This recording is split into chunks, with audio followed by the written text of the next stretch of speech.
from Representative Brian King. He was incredibly kind and gracious, and I want to thank him for the campaign that he ran, and thank him for the great phone call that we were able to have tonight. It was a wonderful discussion. We served together in the legislature, and I'm just so impressed with him and with his passionate followers.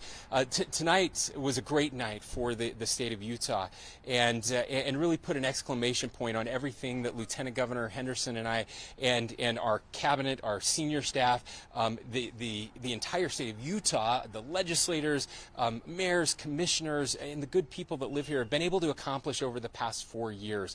We live in an amazing state, and we've been able to solve so many of our biggest problems together. We were able to do record tax cuts. We were able to give record increases in funding for our teachers, able to hold social media companies accountable, and we still have more to do. We know that we have to work to lower the price of housing so that our kids and grandkids can afford to live here. Build those 35,000 starter homes over the next 5 years. We know that we have to double energy production in this state and across the country, and Utah is going to lead the way in making that happen as well. We're going to continue to work to fight the terror so much of the country, but also impacting us here. And we look forward to collaborating and working together to solve those problems. Now, this is a great night for us, and obviously lots of people are celebrating. There's some people who aren't celebrating tonight who didn't have as good a night, and I want to thank them as well. Again, I want to thank Representative King and his supporters, Representative Lyman and his supporters, everybody who ran tonight, and the people who supported them. We were not elected to just represent the people who voted for us. We were elected to represent everyone in the state of Utah, and our promise, as it has always been, is that we will work harder than everyone else, and that we will represent you. We will listen to you. We will learn from who disagreed with us, who didn't vote for us over the past several months, and we're better leaders because of that. We look forward to continuing that dialogue and hearing from you, and working together to make better decisions. I'm so fortunate to have an amazing lieutenant governor. These are difficult days for lieutenant governors. I know, because I was one, and it's definitely been a long day. We appreciate the patience of everyone. The right to vote is so critical to who we are as a nation, and I'm grateful that we were able to keep polling places open so that everyone was able to vote.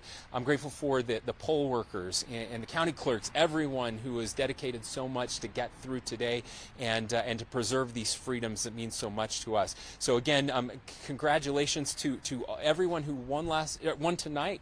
It's been a good day across the state of Utah for Republicans, a good day across the nation as well. And with that, Lieutenant Governor, say a few words. Thank you, Governor. You know, I echo the words of Governor Cox. We are committed to making sure that we are representing all of Utah, not just the people who supported us politically.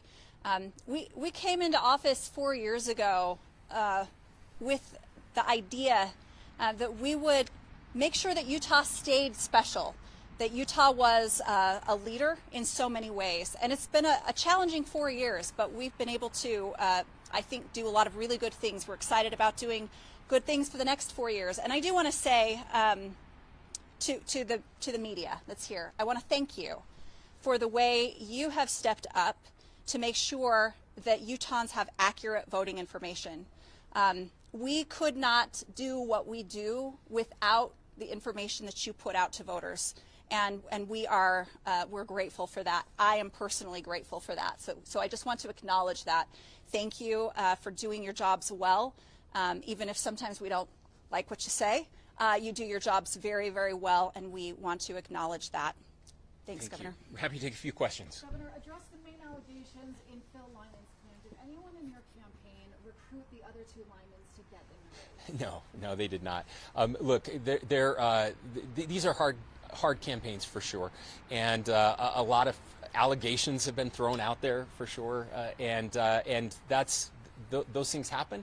I wish they didn't happen, but they did. And so we're here, and we're going to continue to serve. We're grateful that the people of Utah saw through those allegations and those lies, and that we were able to be reelected tonight. And again, we are going to work with everyone, the people who supported him, and we understand the passion behind that. But we look forward to mending some of those fences over the next few months and years. Madam Lieutenant Governor, was it a mistake to wait to release the partial vote results until after the last voter voted tonight?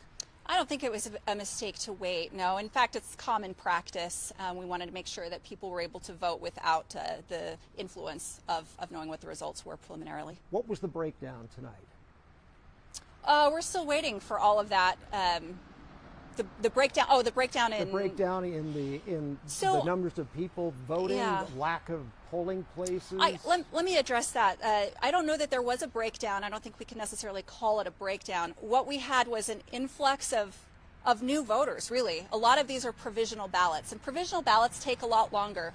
We did learn some things, and the good thing I think about elections is every time we see a bump or a little mistake, we learn from it. So what we have seen that next time we can improve the process for provisional ballots. I think that will help. We'll make that easier for people, easier for the clerks. We, had a lot of people show up on election day to vote in person, and people, we encourage them to, vote early next time. Most people did vote early, but it was those provisional ballots, I think, that really held up a lot of those lines. Was there a reason a couple counties had problems and the other 20 plus didn't? Well, look, clerks are required to have in-person polling locations on election day, but they're not told how many to have. They're a lot of that is up to them. They're required to have a certain amount based on the law, but some of that is up to them. And I think there was just a little bit of a failure to plan appropriately, especially for one county in particular. But I do want to acknowledge that the poll workers, the election workers in all of our counties were just incredible. They did their jobs well. Nothing goes perfectly in elections. When you have a system run by thousands of individuals, you're going to have some human error. That's just part of the process. I'm grateful for the Utahns who are patient, really grateful for the voters who stuck it out in line in the cold. If you're going to have a problem, having a lot of people show up to vote is a good problem to have. Which county failed to plan? There was a little bit of a problem with planning in Utah County. Any advice you have for that county clerk, or what happened in that county that could have gone better? Well, I think that's something that we'll look at and maybe talk through with him and see if there are better things that can be done next time. Governor, can you please talk a bit more about how you plan to build bridges between Utahns after this very contentious election cycle? Sure. Yeah. Well, again, elections are always contentious. You can go back to the founding of our nation, and it's been a hallmark of American politics for sure, and not just American politics, but all across the globe. And I think the way we do that is to listen and to be responsive. And the successes will speak the loudest, and what we're able to accomplish. Again, the people have spoken, and they like what we've accomplished over the past 4 years, and we have more to do. And I think by solving those problems, working together, working collaboratively with those who disagree with us, will certainly help to mend some of those fences. What did you learn? Hey guys, we're going to do one more question with this one, okay? And Governor, speaking of contention, you weren't the biggest fan of Trump forever. Things are tight right now. If he does become president again, how will you work with him to improve Utah? Yeah, we'll work very closely with him. Over the past few months, I've had an opportunity to establish a very positive relationship with him, and there will be lots of opportunities. We have a list of things ready to go to work on if he's successful. It seems I haven't seen the latest numbers. I know an hour ago it was looking very good. I don't know if things have changed at all. We've been very focused on our race tonight, so I'm a little behind on what's happening nationally. But I said today on social media, I've been saying it for a long time, that I would for everybody out there, when someone tells you that that one person getting elected will destroy our country, like, you shouldn't listen to those people. Our country is so much bigger and stronger than any one person. So whatever happens tonight or over the next couple days, as the ballots are all counted, whoever that winner is, Utah will be successful. We've proven we have a track record showing that we were incredibly successful during a Trump administration, and we were incredibly successful during a Biden administration. Now, it was a lot harder when we had to sue the administration 60 plus times, as we have done over the past 4 years, but even so, we were able to be successful. So if President Trump wins, we will have a very positive working relationship. Do you think in July you said you thought he could moderate his tone, unite the country, bridge the divides?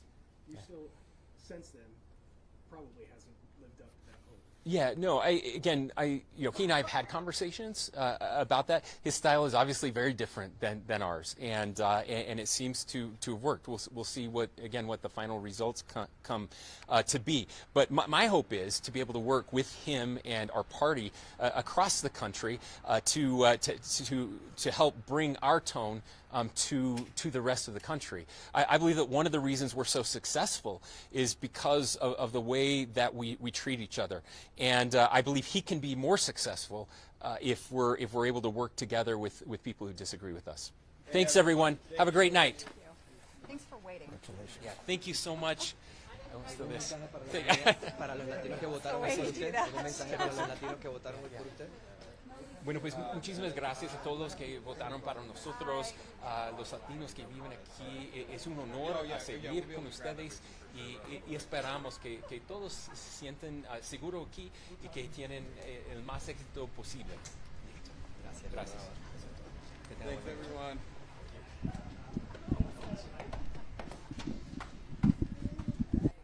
We'll make sure, hey, we know everyone has equipment in there too. We'll leave that open so that everybody can grab their stuff. Appreciate your guys' patience. Thank you so much. Did you get any word on tomorrow whether he's going to be there at 6 in the morning? No, I suspect not. No, I don't think we're going to have him there. You have a